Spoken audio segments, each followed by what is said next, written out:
Laure, c'est notre première petite fille.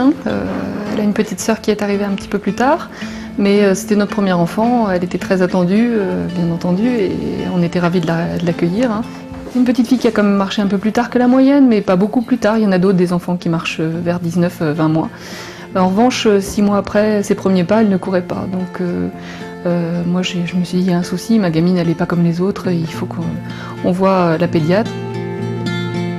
Le terme de leucodystrophie n'a pas été évoqué immédiatement. Il est arrivé plus tard, avec une forme qui était pour les médecins atypique, puisque Laure continuait toujours de progresser, alors que dans le cas d'une leucodystrophie, l'enfant ne progresse pas. Personne ne savait vraiment comment elle allait évoluer, comment se manifesterait la pathologie.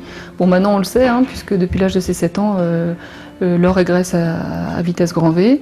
Elle a perdu progressivement la marche, la motricité fine, qui était déjà pas très bonne, mais qui là aujourd'hui n'existe plus.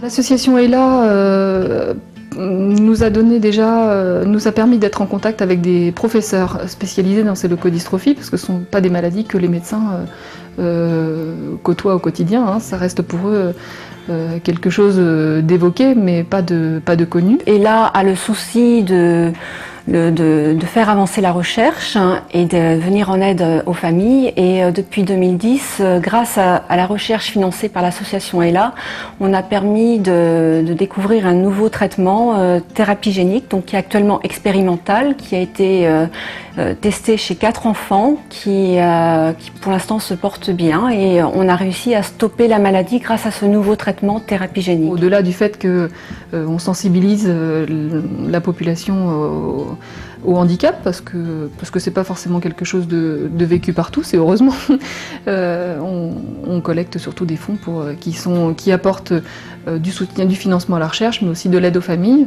C'est une pathologie qui est évolutive, donc notre quotidien il doit s'adapter tous les jours. Il y a des aides, mais elles sont pas suffisantes.